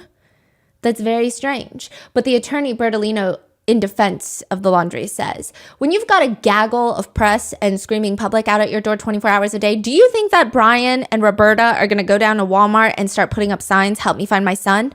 Now, he does say Brian. He means Chris and Roberta, the parents. But he does say Brian and Roberta. Interesting slip, but regardless. With the new Netflix documentary being released, there are once again circulating theories that Brian Laundrie is actually not dead because of the way that the Laundries have handled themselves when he goes missing. Because of everything that's progressed, they just feel like he is alive and he is out there. There have been old pictures dug up of what someone resembles Brian eating at a restaurant in Mexico. Another of someone who resembles Brian eating fried chicken with the caption, did Brian Laundrie come in for fried chicken tonight? There's a TikToker who looks similar to Brian Laundrie and had to make his whole TikTok account called Not Brian Laundrie. A lot of people are just taking this at face value, with some people running with the conspiracy theories that he's alive. Somehow he faked his own death in the reserve with the help of his parents, and he is out there. I mean, that's a mom who would do anything for her son, clearly, and she probably stated that once before in her deposition. So he's got to be free, watching all this unfold. Others argue, what if he didn't even leave the country? That's so hard. What if he's in that house? A lot of people are taking drone footage of Roberta and Chris Laundrie gardening in the backyard. So while Brian is missing, Roberta is gardening nonstop. And they say it looks almost at one point that a hand is coming up from out of the soil. So what if they had some sort of system under there that he could crawl under and hide, and they're hiding him? There have been all sorts of conspiracy theories that they have tunnels built under the house. He's under the garden. At one point, he would have been under the shed. People are like, the FBI need to check the cameras. Other conspiracy theorists believe that Brian is alive, but not under the garden, not in Mexico. He's likely somewhere in the Appalachian Mountains, with some reports stating that they are certain that they interacted with him on the trail. Now, I will say a few things about this. A lot of these conspiracy theories were from before Brian's remains were found in the Carlton Reserve. So before they're found, people are like, I just saw him in Mexico. Here's a picture of him, of what looks like him on the Appalachian Trail. Now, once his remains were found, there were still some people who were heavily invested in the case that were having doubts and going back and forth. But then with the Netflix documentary, I think a lot of new people that didn't know about the case found out about it, and they just started running with maybe a few TikToks that they saw. So one of the biggest things that I saw on TikTok that was circulating was that Brian's uncle was the one that identified his remains to be Brian. A lot of netizens are saying that Brian Laundrie's uncle was the one to identify the dental remains, which means he could just lie and say it's a match, except it's not true. So with Brian, the first thing that was identified was his dental remains because it's fast. It's way faster than checking DNA of someone. So they confirmed the dental remains and then they did the DNA.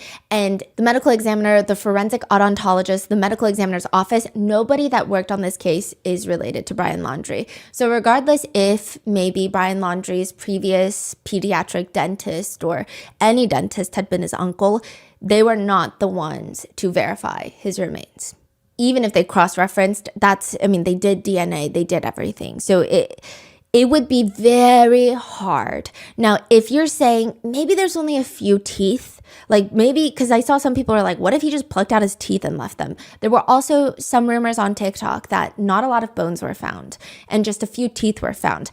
That is also false. The vast majority of his bones, including very large bones that you just cannot live without, or it would be very difficult to expel them from your body and be alive without proper medical care. Yeah, they were there and they were confirmed to be Brian Laundrie's. So I think that's what is also kind of tricky. A lot of things have just been kind of warped and then run. I do think that when he was missing, a lot of people felt like he was on the run. So it's almost like they're taking sentiments of that and it's kind of warped into this thing. And the only reason that I'm trying to debunk a lot of these conspiracies is I imagine it's very difficult for the Petito family to hear over and over again that he might be alive. And it becomes less of a story of what happened to Gabby, and they're trying so hard to raise awareness for DV, and more of like, ooh, conspiracy, what if he's alive? And I do get it, conspiracies are very interesting, but it just seems there's not really a lot of good basis behind the theories. Side note, there was also misinformation briefly that the gun that was used for his self-exit was never found. It was found. Others question a part of the autopsy report that says that Brian had died anywhere between 45 days and 672 days prior to his body being found. He had only been missing for 37 days. So people thought it was strange. But the same autopsy results state the water temperature was 85 degrees. Post-mortem interval was 47 to 672 days, or approximately 1.5 months to nearly 2 years. These findings must be interpreted with caution because these studies have not been adequately tested in Florida. Florida is hot. Florida is humid. There's so many natural predators in where he was found. It is not the most unbelievable. So people were saying Gabby was found weeks later, but her body is generally intact. But she was found in Grand Teton. He's found 3 feet submerged in water for weeks in humid, hot weather with lots of animal predators. And so people were just saying, I mean, could it really do that much to a body? Yeah, I mean, just even different temperatures of water that a body would be submerged in, you would be surprised at of decomposition, of how much it varies. I wonder, like, even just a couple degrees will mean everything for the reaction of and the types of bacteria that are harbored in those types of swamp waters versus like ocean water or fresh water like a spring, that would be very different too. Now, in an interview, the family attorney Bertolino states, and as everybody knows, Brian's remains and personal items were located somewhat in close proximity to the entrance to the park. So a lot of people think he sounds like he's saying identifying items, which sounds very like you want to put identifying items near entrance the body to be like, oh, this is my identity. But he says all that speculation came from legal experts that Brian is still alive, that were on these 24-hour news shows that had to fill in some time. And what better way to fill in some time than make up stuff? There was speculation that there were burner phones, that we were dressing him in funny outfits and sending him across the Mexican border, sending him across certain bodies of water to other countries. All of that was just to fill in the networks that just had to fill in some time. He says he wants to laugh when he thinks about how horribly Chris and Roberta Laundrie were treated by the media. He says, I think the media needs to check itself. I can tell you that I had several words with some producers for the media when they wanted me on their shows. They went from reporting the news to making up the news, and it was just horrible. With respect to the public, certainly they have the right to intervene and protest, but I don't think it's acceptable in our society, our civilized society, to have people protesting outside of anyone's homes. I will say, again, a lot of netizens have mixed feelings about this, but I think the one sentiment that netizens come across is maybe if they had underage children in that home. Like, people were upset that people were protesting outside of Cassie's home. Because also it's like a degree of separation. Like, it's her brother. I don't know. Right. And also she's got 3 young kids. So people were upset about that. But with the Laundries, I think most netizens are on the, well, I'm not calling the police, you know? Everyone's thinking the parents are literally shielding the son, which they kind of are. Yeah. And at the time that the protesters were there, a lot of netizens were split. Is this okay? Is this not okay to do? Right? However, in hindsight, a lot of netizens think maybe they should have had more protesters so people knew where Brian was going. Yeah. Because Brian just left and the police did nothing. Yeah. But Bertolino states, I think we don't do witch hunts anymore. And that's what the mob did. The media supported it. And if you go back and you review the tape, you'll see that I'm correct. I have no warm and fuzzy feelings for the way that the press handled this particular saga. Okay, nobody has warm and fuzzy feelings for you. And just some random points of contentions that netizens have. After Brian's death, the parents spent about 3 hours hiking in the same area, which some could argue could be their way of grieving. But it just, what are they doing? Some thought it was just weird. So it seems with most netizens that have been following this case pretty closely and have been following the work that the Petito family have been doing, it's pretty clear that Brian is dead is what most netizens feel. However, the part that netizens are having a really hard time accepting is that the Laundrie parents did not know what was happening. They just can't accept it. Brian's parents must have known. They must have known what he was leaving to do. They must have known what happened, is what netizens feel. Rose, Gabby's, one of her closest friends, says, his parents found his remains. You know, that blew my mind. I didn't even believe it. I thought it was like fake news. I was like, what do you mean? This makes no sense. I was pissed off, to be honest. I just wanted answers. And when we found his remains, those answers went out the door.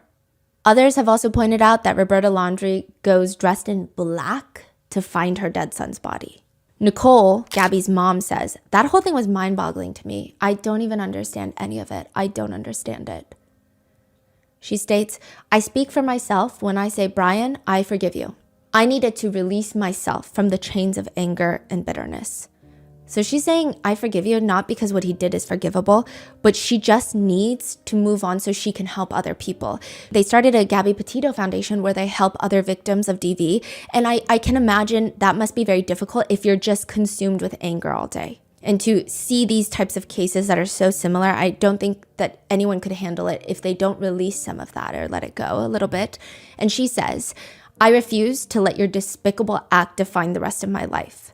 But as for you, Roberta, I call you out individually because you are evidently the mastermind that shattered your family and mine with your evil ways. I see no empathy in your eyes, no remorse in your heart, no willingness to take responsibility for your actions. You do not deserve forgiveness. You deserve to be forgotten. Now, the Jeopardy game, you know those game shows? There's a game called Jeopardy, and they asked a question during the actual show that reads, in 2021, fugitive Brian Laundrie ended his days in Florida's Mayakahatchee Creek Park, home to these long and toothy creatures. So now you're supposed to be like, the answer is alligators, or what is alligators? That's how they phrase it. I don't know why. But the answer is alligators. Is this distasteful? I think so. But the fact that the Laundries barely ever speak out about anything, but they're so enraged by this question.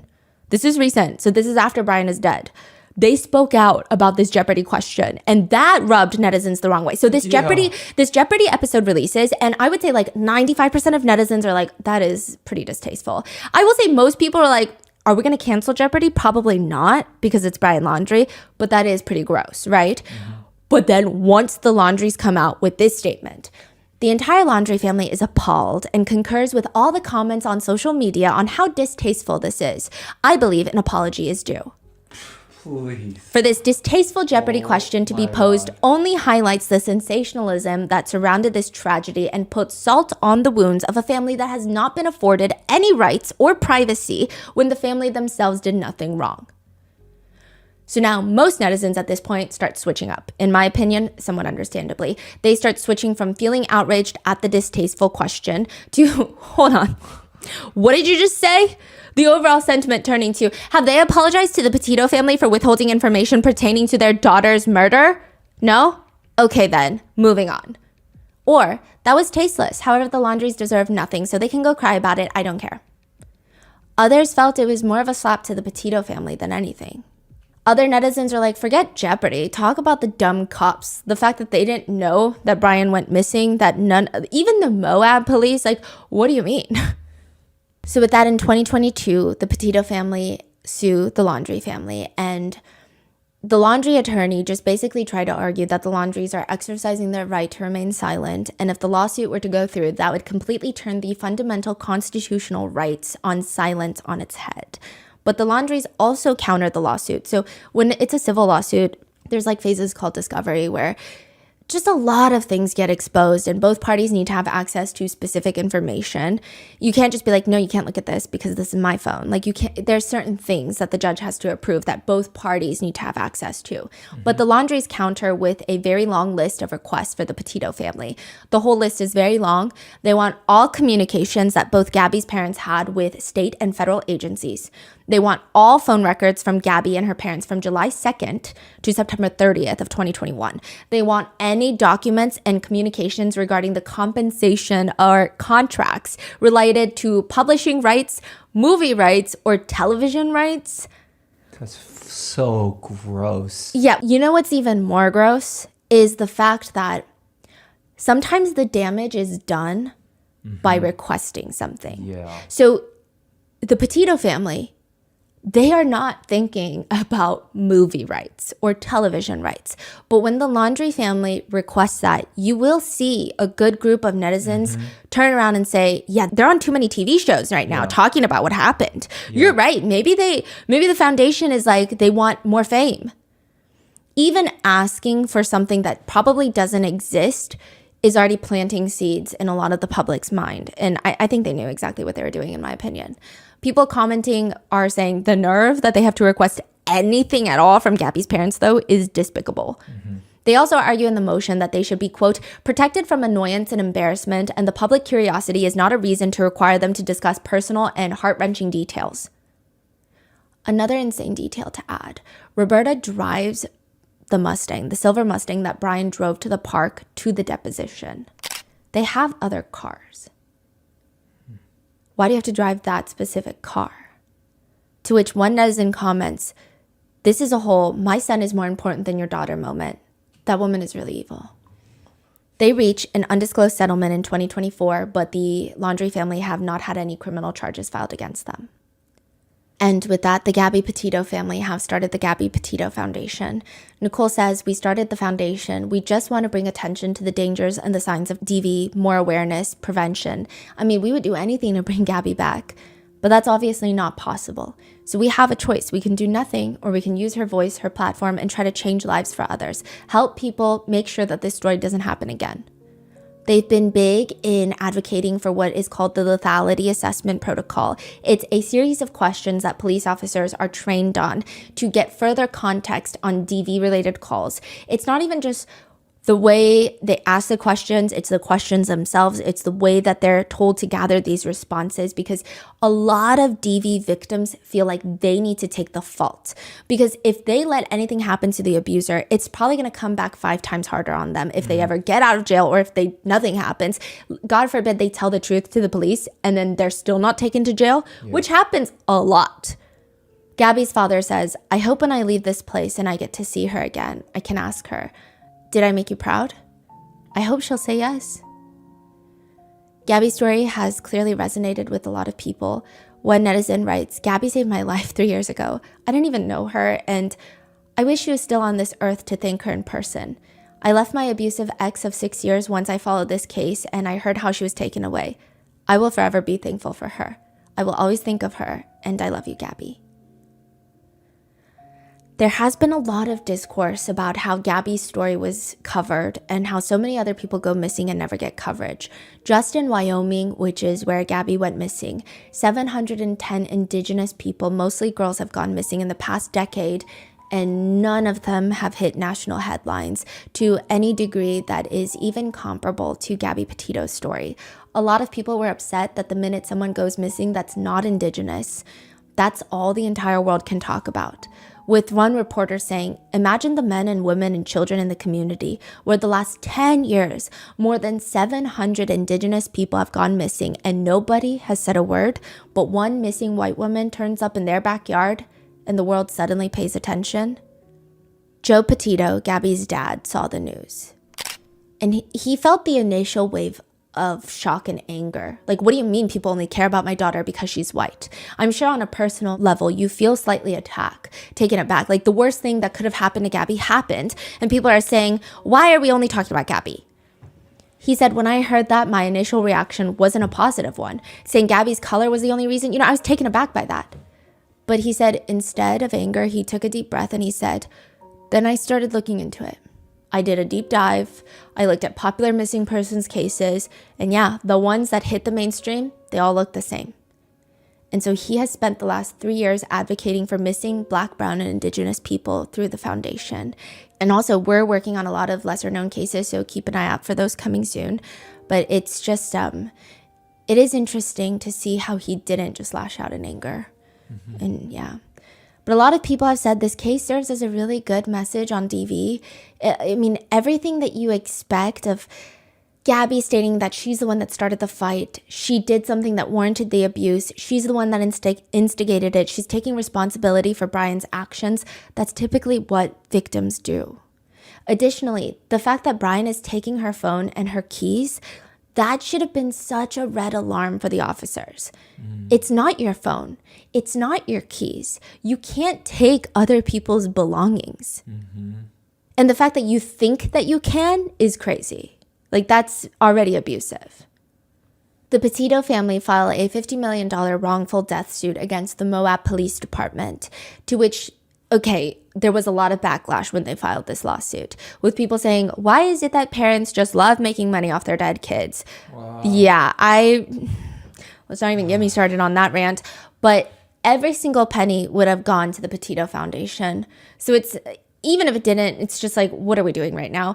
But they state the four of us, her four parents, don't want to be here. We would give it up in a second if that meant that she was back. Unfortunately, this is the best way to have those changes made. It's that simple. A segment of the lawsuit reads, the officers never directly questioned Brian about whether he hit Gabby or how she ended up with scratches on her face. The officers egregiously misinterpreted Gabby's extreme emotional distress, seeing it as the cause of domestic violence rather than the result. Negligence deprived Gabby of her safety and ultimately her life. They brought up other things where Officer Pratt, the main one leading the investigation of the Moab, when they pulled the couple over, he went on a podcast once and he said, it's just too much paperwork. Like, there's no way I'm doing all that paperwork. Like, people have said he loves to say stuff like that. But still, there are some people who see the body cam footage and they see nothing wrong with it. They say, sorry, parents, but she admitted she was the abuser. This is always about the money. These parents are disgusting. And to kind of fuel those netizens, even the police department, Moab, described the lawsuit as, quote, a substitute for a GoFundMe campaign. Gabby's father responded, Moab still doesn't get it. This case has never been about money. Ultimately, a judge dismissed the lawsuit against the Moab police for Gabby's death. A spokesperson for the police department states, Gabby's death was a terrible tragedy, but there was no way for the officers to predict what happened later during the couple's trip. It's clear the Moab City Police Department officers are not responsible for Gabrielle Petito's eventual murder. Our officers acted with kindness, respect, and empathy towards Ms. Petito. Clearly, netizens feel differently, with one comment reading, they had 2 witnesses telling them that very clearly he was hitting her. Others stating, what were the police supposed to do though?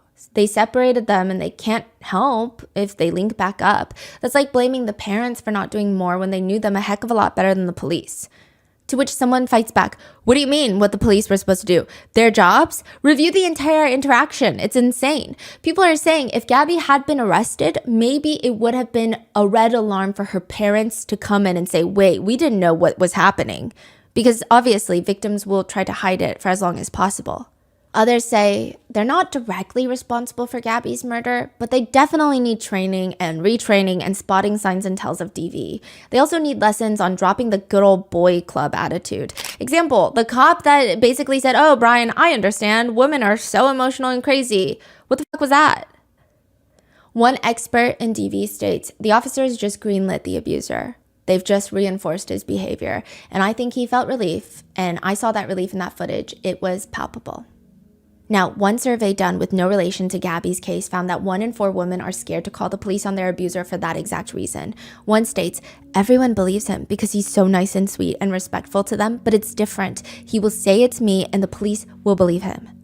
Another victim states, I felt the police were buddy-buddy with my partner and ignored what I had to say about the reality of the situation. I was scared and they ignored me.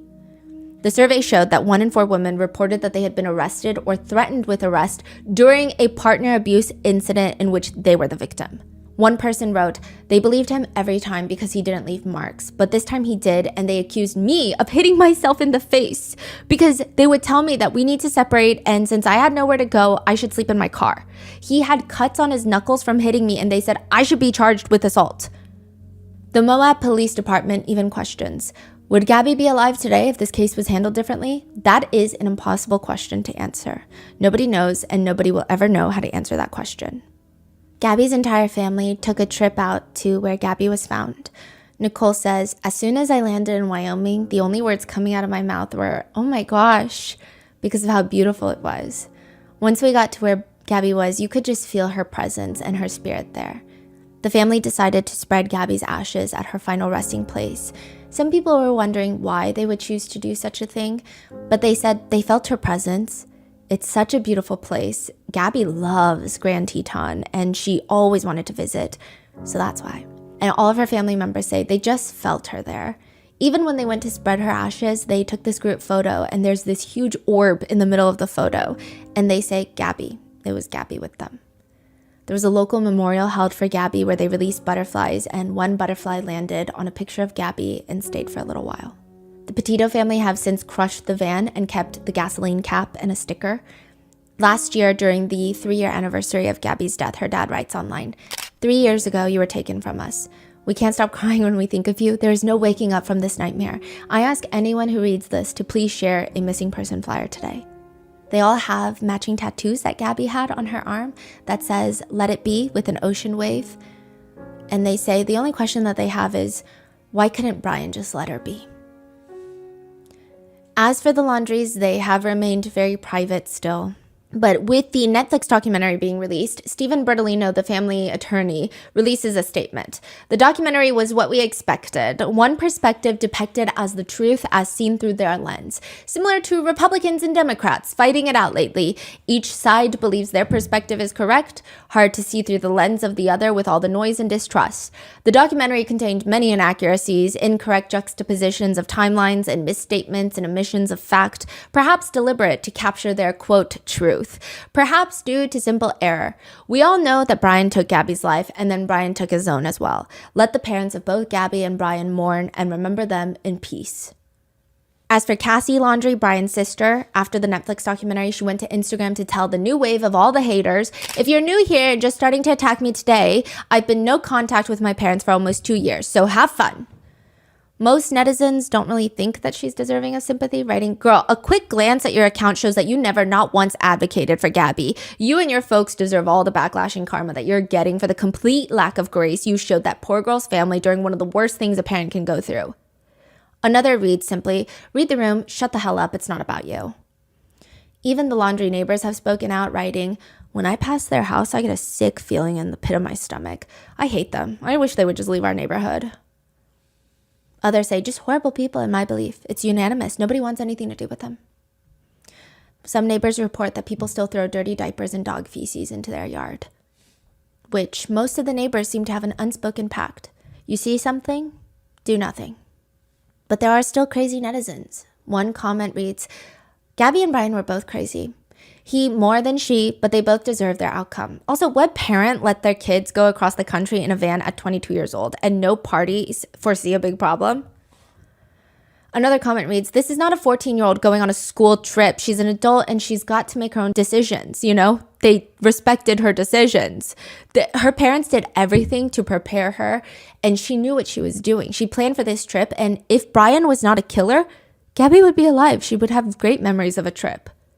Like, why are they trying to make it Gabby's fault, Gabby's parents' fault? Yeah. It's so strange. Other netizens just support the Laundries for whatever reason. They comment, why do people do this? His parents didn't murder her. They must be in awful shock too. They lost their son and they know everybody hates him. I feel for them. Some clearly don't even know what's happening. They're just basking in the fact that they're as intellectually stimulated as a bag of carrots. They comment, the public are still harassing these innocent people. It's disgusting. A better use of time would be asking, why wasn't Gabby arrested after law enforcement determined she was the aggressor in Moab? But we're not ready for that conversation that women can be abusers. What?